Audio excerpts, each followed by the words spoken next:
cannot be reached. Please try.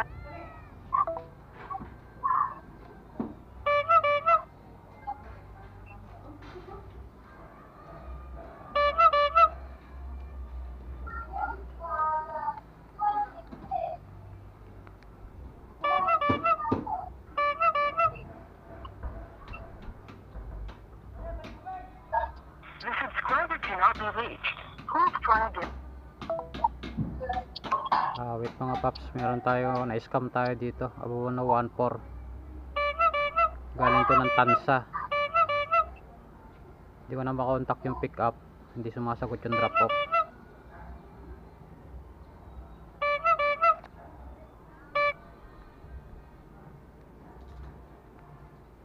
The subscriber cannot be reached. Hindi na makontak yung ano, pick up.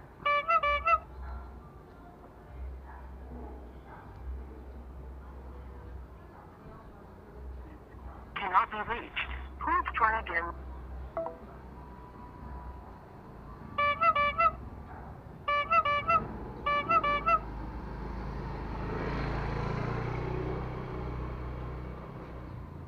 The subscriber cannot be reached. Wait talaga.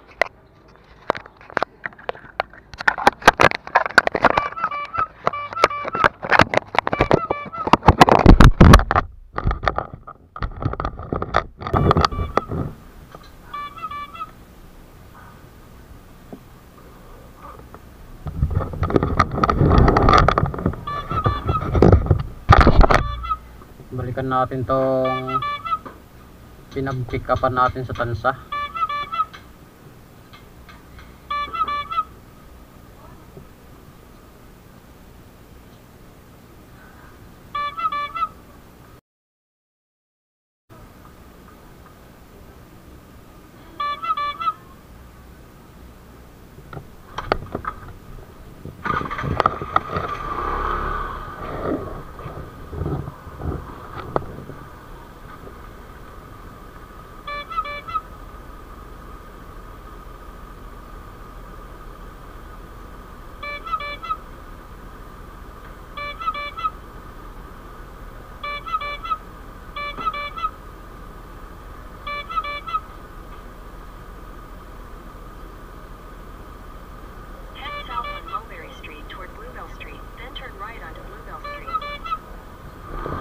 So ayun mga paps, balikan natin tong Tansa na to. Kahit wala tayong bitbit, balikan natin to. Ini-scam tayo.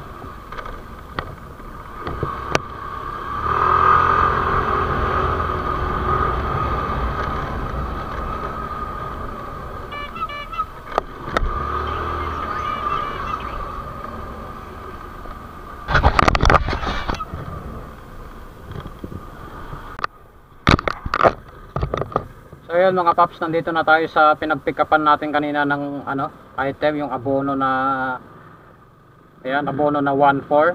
Tapos pagdating natin dun sa drop off doon sa may Bacoor, wala, ibang tao ang nakatira doon. Tapos hindi na makontak yung ano, yung drop off pati yung pick up. So na-scam tayo ng 1-4. So balik tayo dito sa pinag-pick upan natin, bahay lang naman to. Doon malapit lang to banda sa ano, dito lang to sa Tansa, wala nang doon sa Balsahan. Sana may balik yung pera natin, paps. Your destination is on the right. Balik ako doon sa pinag-pick up ako kanina. Na-scam ako. 1-4.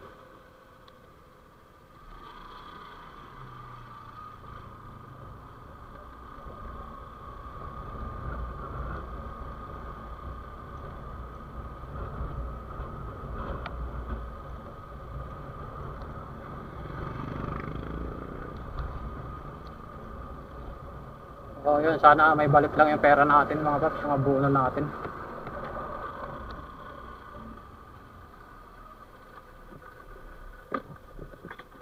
Okay mga paps, nandito na tayo.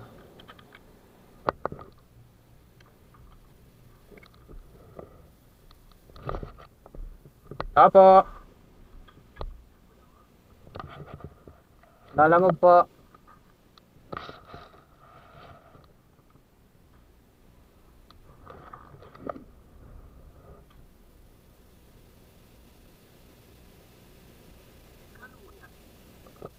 Wala paps. Negative yung pina-pick up nyo sa akin kanina. Yung abonong 1-4. Walang tao doon. Iba yung nakatira. Oo, walang nakatira. Tapos tinatawagan ko yung number. Hindi naman sumasagot.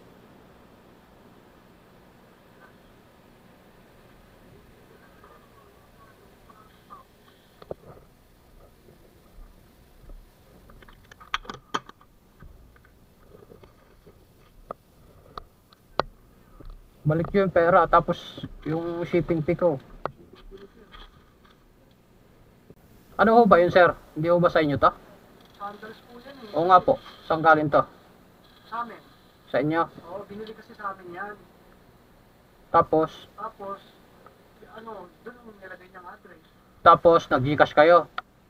Hindi, bakit Gcash siya? Hindi, Gcash nyo sa kanya o Ano siya, wala pa siyang binabayad. Kumbaga, yun nga, ibabayaran niya daw doon. tapos pero nasa inyo yung pera. Hindi, wala pa. Hindi, binigay ko nga sa inyo yung bayad, di ba? Hindi, yun nga, pera niya yun. Oo. So siya, wala pa siyang binibigay. Yun. Kailangan nyo ano yung ano ko? Yung balik nyo yung 1-4 ko, tapos yung shipping fee. Kano siya binibigay niya? Ito, 206. O kahit yung papunta na lang, wag na yung pabalik ko dito, kahit nasayang na yung oras ko. Taga saan mo ba? Diyan lang ako sa Naik eh. Diyan sa may Timbalan Balsaan. Sayang yung oras ko, yung pabalik ko dito, hindi na ako kumuha ng booking, diniretso ko na kasi baka mamaya mag-Gcash pa kayo sa kanya ng ano. Buti hindi kayo nag-middleman. Parang nagpakasa na ng Cebuana yung misis ko kasi sila magka-chat eh. Ay, wag sir, scam yan. Nag-aapura yun sir. Scammer yun sir, scammer. Wag nyo yun ang isend. Buti kung hindi nyo pa na-send, shipping fee lang mawawala sa inyo. Kung hindi, tublang mawawala sa inyo.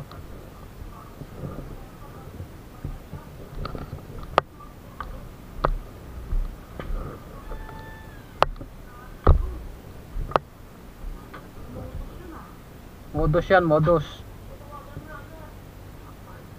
Kanina ko pa tinatawagan ilang beses doon sa sa drop. Tapos yung bahay, ibang nakatira.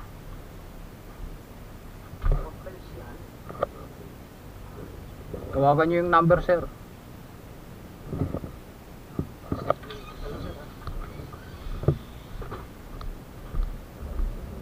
So yun mga paps, kung hindi pa nakapagpadala ng pera sila sir, okay lang, walang mawawala sa kanilang malaki. Kung nag-Gcash na sila doon, nagpadala na doon sa scammer, malaking mawawala sa kanila. So legit naman sila sir, kaso na sila ng middleman, scammer. Kunyari bibili tapos papa-Gcash yung payment.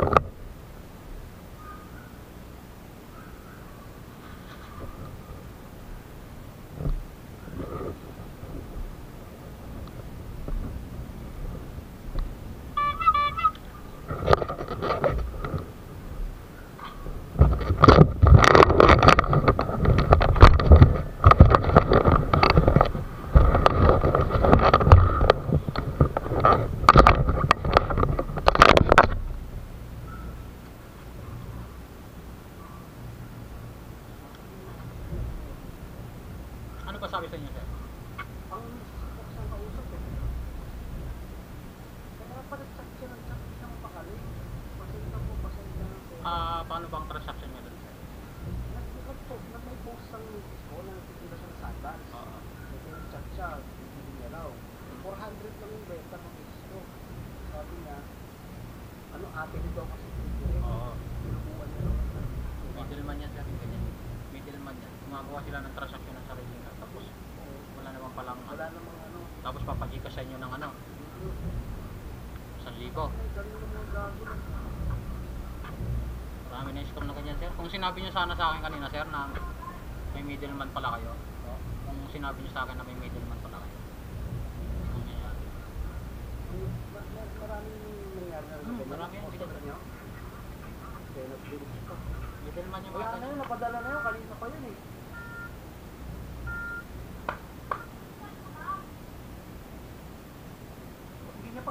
chat ko kanina pa, may chat ko na.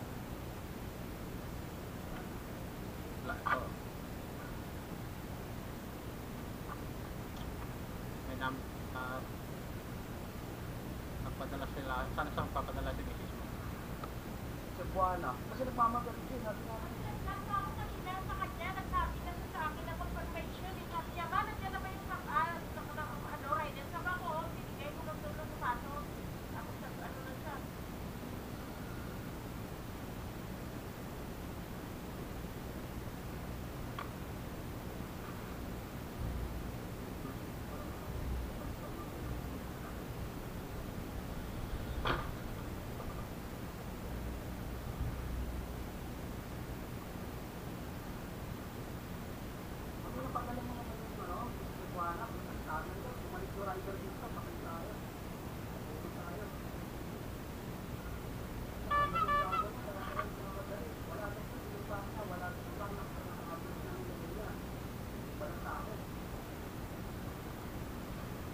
Tawag ka nila ngayon, nandito yung rider.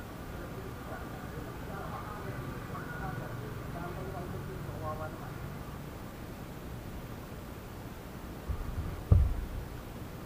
Pareho mo na siya. Nasa, kahit na hinanga ko muna ng booking kasi sabi ko baka ano, parang makagulo pa ako. Balik na.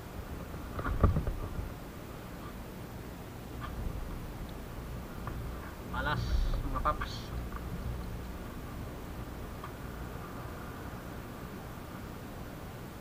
Pag ganyan transaction, sasabihin nyo agad sa mga rider kung ano transaction. Pero lang po, madala siya pag may video naman.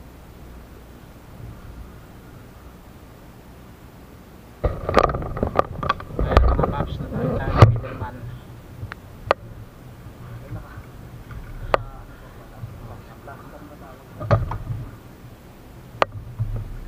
Wala ba? Kaya nag-direct yan. Mag-fight na tayo.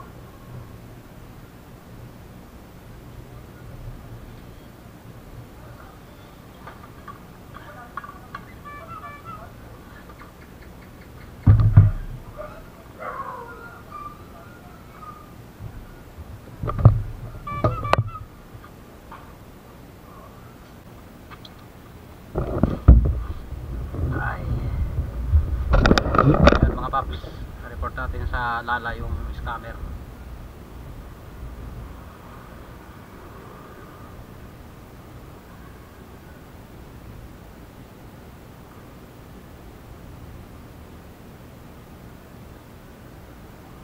Na-pick up natin siya kanina alas 12. Nakabalik tayo dito alas 3 na.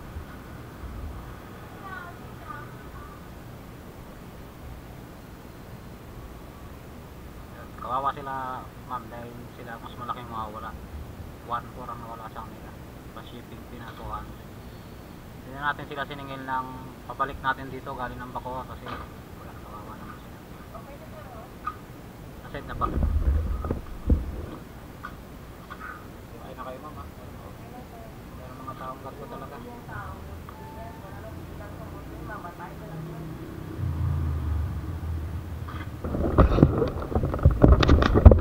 Ay. Ayan mga paps, sila mamang nawalan 1.4. Makikitain pa yan.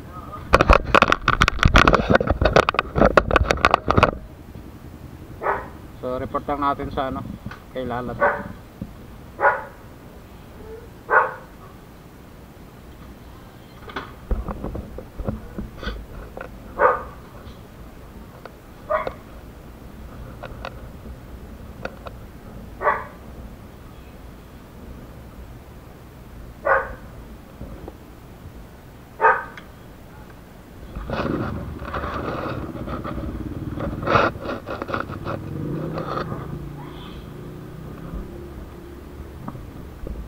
So ayan, sa mga seller, wag kayong papayag na gano'n yung papakasukan kayo ng ano, third man. Kasi siguradong scammer yan. Gagawin ng mga yan, magbubuk sila ng Lala, abono, Pagdating mo dun sa drop off, walang tao, ibang nakatira. Tapos papagikas sa iyo, papasend kung saan saan yung transaction ninyo. Yun, iwasan natin yan mga seller na yun. Iwasan natin pumasok lang ano, yung middleman. Yan, sure ball na scam yan pag middleman. Kung nalaman ko lang kanina na may middleman pala sila sir, hindi sana mag transaction yun, hindi matutuloy yung transaction na yun.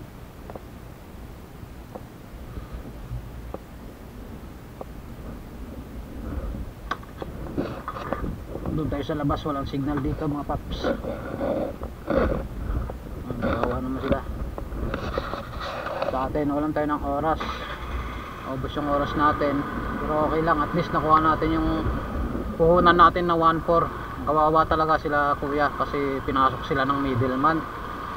Hindi ko na nga sana sisingilin yung shipping fee kaso malaking oras yung nawala sa akin. Gasolina ko, pabalik ko pa dito, hindi na ako kumuha ng ano kasi naabol ko nga para hindi na sila makapag-send ng pera kasi kawawa naman. Pero sigurado na i-send na yun kasi yung asawa niya raw yung kausap. So yun, ingat tayo mga seller. Na ano sila, na middleman sila. Ha? Pinasok sila ng middleman. Magkano ang ano? 1.4. Doon sa A3? A3? Nakuha ko yung pera ko. Pero yung Tinanong ka kanina, Pero sila, ang kailangan mo doon, sabi mo, iwan ko, hindi ko alam, di ba? A3, kay Flores yun eh. sandals, nagbebenta sila ng sandals eh. Legit naman sila. Kaso pinasok sila ng middleman. Kunwari, kinuha nila yung, di ba 400 nila binenta yung item. Tapos meron pa pasok na tao. Bebenta niya ngayon ng 1.6, 1.4. Tapos, sisend na lang nila yung pinagbentahan nila sa kanya, dun sa middleman. Pagdating ko dun sa drop-off, Nangyari din dito sa tangke, ganun din. pagdating ko sa drop-off, walang ibang nakatira. Bumalik ka ako, nagmamadali. Ano mo yung pera mo? Nakuha ko. Kawawa sila kasi pinasok sila ng middleman eh. Ay puta, nangyari nga dyan, 2 beses na tangke naman sa naik, wala naman pala doon yung ano. Oo, pinaspasan ko nga eh. Hindi na ako kumuha ng pabalik ko dito kasi minadali ko yung abono kahit makuha ko lang yung abono ka ako. Oo, nako yun. Sa Ashi na pumapasok. Puta, nakuha naman. Oo. Sila ang nawalan. Huwag ka magtiwala, malaki sir. Hirap. Sayang naman. Pero kung sinabi nila sa akin na may middleman sila, hindi ko kukuhanin yun kasi sigurado yun eh na scam. Mahirap yun eh. Magbibigay ng address bago wala naman yung ano.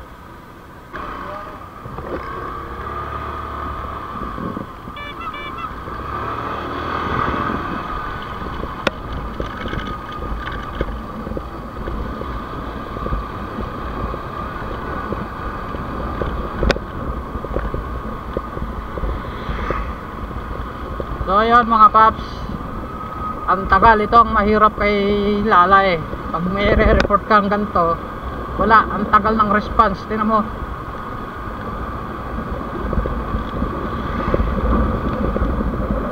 Kaya dapat baguhin ni Lala yung gantong mga booking na ganyan. Dapat hingian din nila ng legit na pagkakakilanlan yung mga nagbubook. Kasi gaya nito, mga scammer yung mga nagbubook. Ang daming scammer. Buti na lang nakuha natin yung pera plus yung shipping fee papunta lang doon sa Bacoor. Ang kinuha natin kay sir 200 lang kinuha ko kasi kawawa naman sila, nadali sila ng ano, middleman. Pero kung sinabi nila sa akin na ano, may middleman pala sila kanina, hindi matutuloy yung transaksyon na yun eh. Yung mali din ako, hindi ko tinanong kung ano ba kasi mga legit naman talaga sila sir kasi bahay nila. Tapos nagbebenta talaga sila ng sandals. Kaso pinasok sila ng middleman. Mga kupal na tao. Babae pa naman yung kausap ko. Kakapal na mukha.